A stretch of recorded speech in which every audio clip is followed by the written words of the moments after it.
नमस्ते, सत श्री अकाल, आदाब। मैं रूप आपके सामने एक बार फिर हाजिर हूँ एक प्यारी सी कहानी लेकर।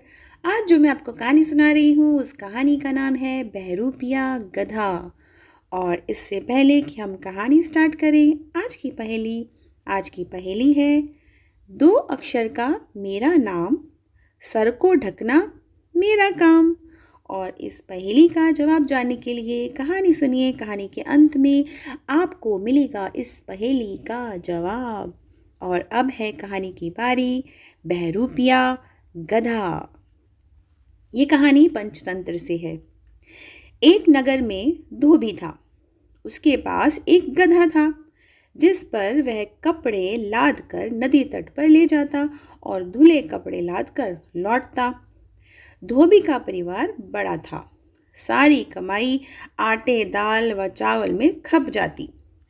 गधे के लिए चारा खरीदने के लिए भी कुछ ना बचता। गांव की चरागाह पर गाय भैंसे चरती। अगर गधा उधर जाता तो चरवाहे डंडों से पीटकर उसे भगा देते। ठीक से चारा ना मिलने के कारण गधा बहुत दुर्बल होने लगा। धोबी को भी चिंता होने लगी, क्योंकि कमजोरी के कारण उसकी चाल इतनी धीमी हो गई थी कि नदी तक पहुंचने से पहले से दुगना समय लगने लगा था। एक दिन नदी किनारे जब धोबी ने कपड़े सूखने के लिए बिछा रखे थे तो आंधी आई। कपड़े इधर उधर हवा में उड़ गए। आंधी थमने पर उसे दूर दूर तक जाकर कपड़े उठाकर लाने पड़े। अपने कपड़े ढूंढता हुआ वह सरकंडों के बीच घुसा। सरकंडों के बीच उसे एक मरा बाघ नजर आया। धोबी कपड़े लेकर लौटा और गट्ठर गधे पर लादने लगा। गधा लड़खड़ाया। धोबी ने देखा कि उसका गधा इतना कमजोर हो गया है कि 1-2 दिन बाद बिल्कुल ही बैठ जाएगा। तभी धोबी को एक उपाय सूझा। वह सोचने लगा, अगर मैं उस बाघ की खाल उतार कर ले जाऊं और रात को इस गधे को वह खाल उड़ाकर खेतों की ओर भेजूं तो लोग इसे बाघ समझकर डरेंगे। कोई निकट नहीं फटकेगा। गधा खेत पर चर भी लेगा। धोबी ने ऐसा ही किया। दूसरे दिन नदी तट पर कपड़े जल्दी धोकर सूखने डाल दिए और फिर वह सरकंडों के बीच जाकर बाघ की खाल उतारने लगा। शाम को लौटते समय वह खाल को कपड़ों के बीच छिपाकर घर ले आया। रात को जब सब सो गए थे तो उसने बाघ की खाल गधे को ओढ़ाई। गधा दूर से देखने पर बाघ जैसा ही नजर आने लगा। धोबी संतुष्ट हुआ। फिर उसने गधे को खेतों की ओर खदेड़ दिया। गधे ने एक खेत में जाकर फसल खाना शुरू किया। रात को खेतों की रखवाली करने वालों ने खेत में बाघ देखा तो वह डरकर भाग गए। गधे ने भरपेट फसल खाई और रात अंधेरे में ही घर लौट आया। धोबी ने तुरंत खाल उतारकर छिपा ली। अब गधे के मजे आ गए।